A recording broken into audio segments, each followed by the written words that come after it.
Shalom.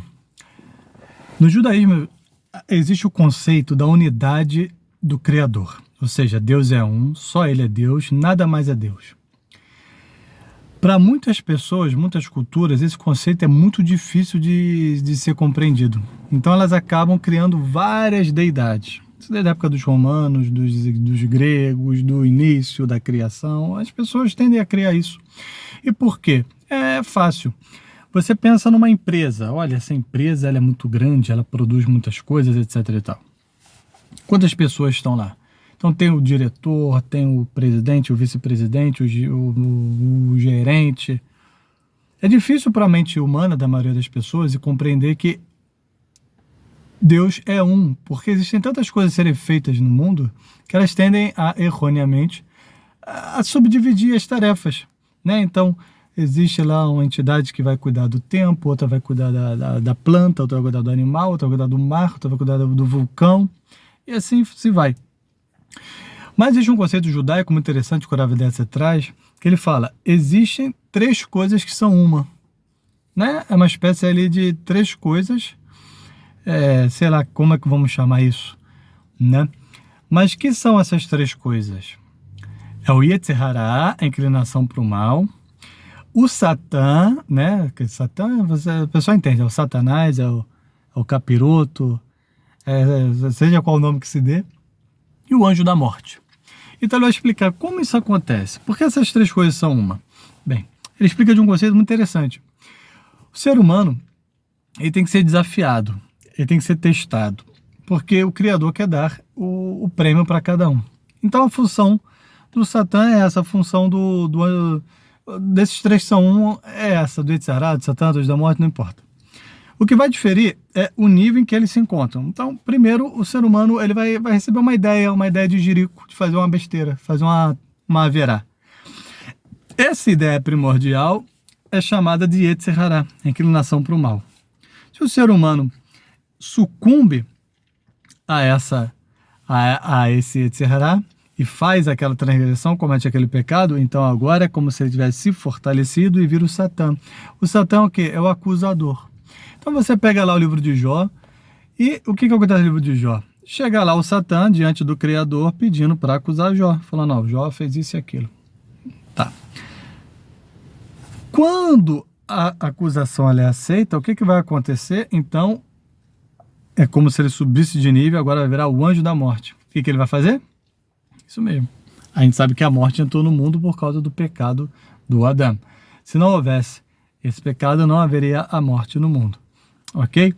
Então, explicado isso, vamos para o outro ponto. Eu consegui enviar para algumas pessoas no WhatsApp a Parashat Shavua passada, né? Do caso do bezerro de ouro. E o Rav Dessa traz um conceito muito, muito interessante. Ele fala, o Satã, ele tem um poder muito forte para testar as pessoas. Foi dado a ele um poder, assim, muito grande para ele fazer os testes. Só que ele não pode usar esse poder de uma só vez. Ou seja, não pode chegar numa pessoa e já colocar força máxima. Não pode. Então, ele começa devagar. Então ele começa com uma ideia simples. E nós vamos entender na Parashá. Você olha o povo judeu. Recebemos a Torá, estamos felizes, um nível espiritual elevadíssimo. De repente surge, vamos fazer um bezerro de ouro. De onde veio isso?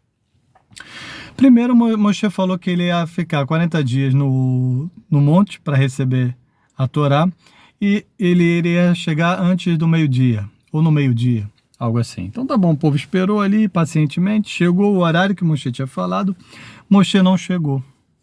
Então, o que o povo deveria ter feito? Puxa, olha só, a gente fez um cálculo errado, ele falou que ia vir, talvez a gente começou a contar antes do momento, né? A gente começou a contar quando ele saiu, mas tinha que contar quando ele colocou o pé lá no monte, ou quando ele chegou no topo. Vamos esperar mais um pouco. Vamos esperar até amanhã. Vamos esperar mais uma semana, não importa, vamos esperar. Mas não. O povo começou a ficar inquieto. Então, o Satã aproveitou essa inquietude, falou, o povo está inquieto, então tá bom. O que ele lançou? Ele lançou uma imagem para eles de densa escuridão no topo do Monte Sinai e de confusão no mundo. E aí o povo viu aquela imagem e já ficou mais preocupado ainda, e aí pessoas já começaram a falar, poxa, se tem confusão no mundo é porque Moisés morreu. Ou seja, O Satã não lançou que Moisés morreu, ele lançou confusão no mundo, densa escuridão. E o povo que pensou, Moisés morreu. Aí, qual foi o outro passo? Ele mostrou uma imagem, né, de algo que fosse ali o próprio caixão do Moshe e disse, Moshe está morto. E aí todo mundo acreditou nisso e sucumbiu e quiseram fazer o bezerro de ouro. Então a gente vê que tudo é gradual, passo a passo. E o Rabino Eliel Dessa, ele termina dizendo, puxa, olha como que nós fortalecemos a mão do Satã. Então, às vezes na sua vida você vê uma situação, você olha, poxa, eu confio no Criador.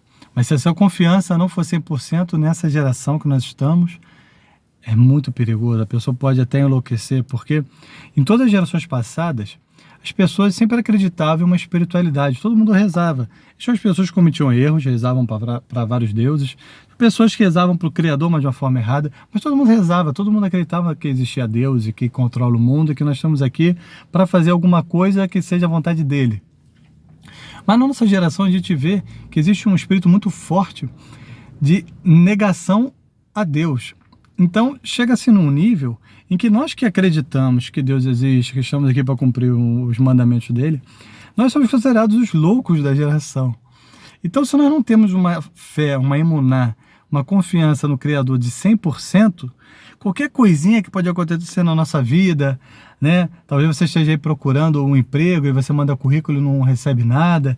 Talvez uma coisa simples como essa, que é só você esperar um pouco mais, já seja o suficiente para a pessoa chegar e falar, entende? E falar, Deus não está me ajudando, então o que eu aprendi não é bem assim assado, etc e tal.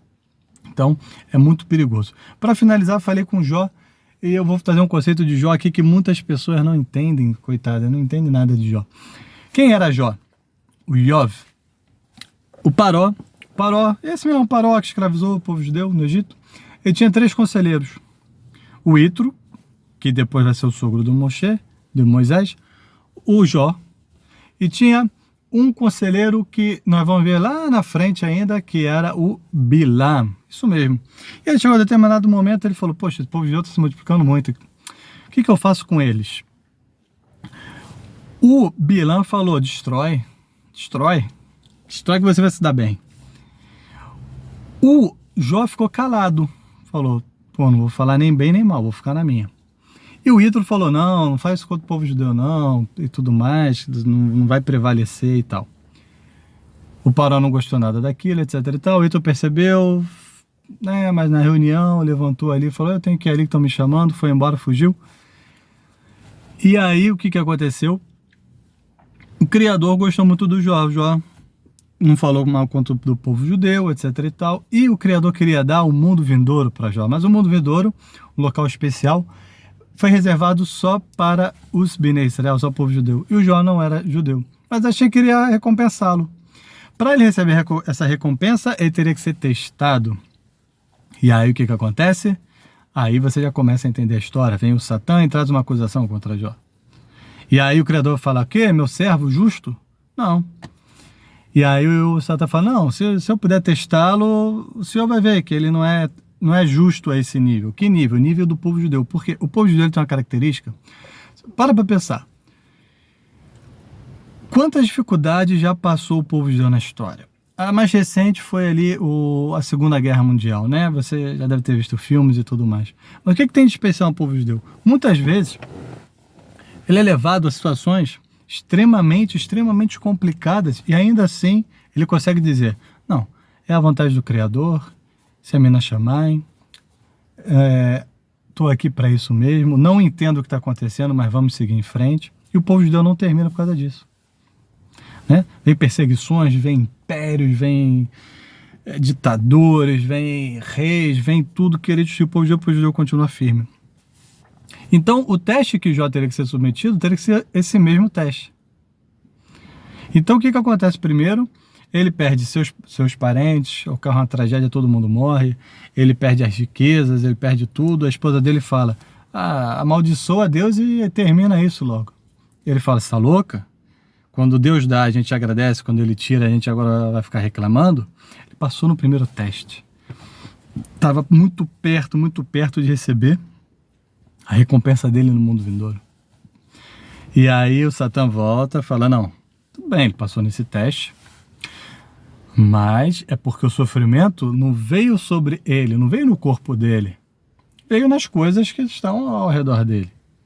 E aí o Criador falou, tá bom, pode testar. E aí a gente vê a história, ele fica com o corpo cheio de feridas, e ali ele começa a demonstrar que ele faltava nele essa capacidade de agradecer ao Criador.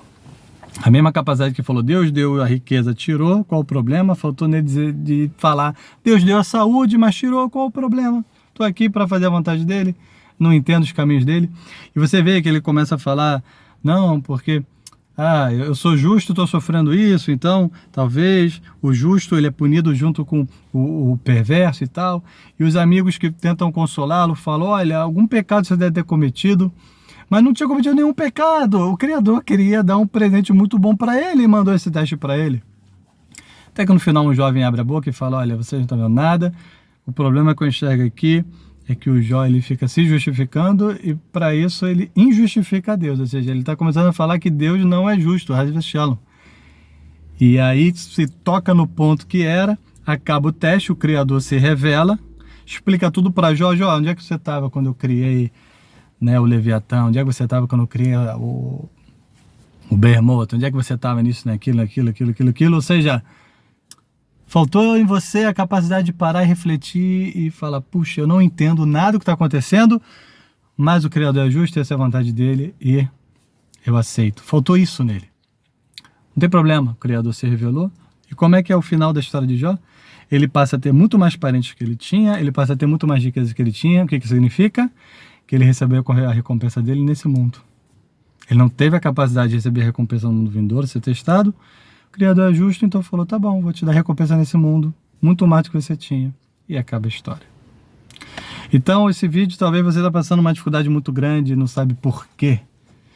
Então, Haz dizer que você cometeu um pecado, você está fazendo uma coisa errada. Às vezes o Criador ele quer te dar um presente muito, muito bom, e por isso ele bota testes, e mais testes, os testes começam devagar, vão ficando mais fortes.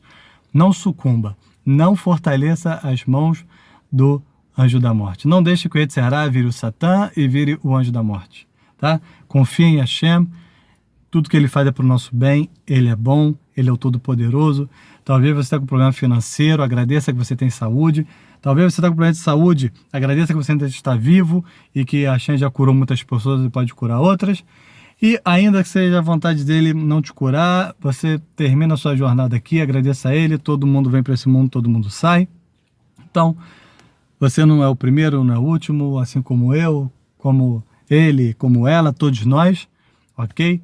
Então, vamos manter isso em mente, ok? Um grande abraço para todos vocês e Shabbat Shalom.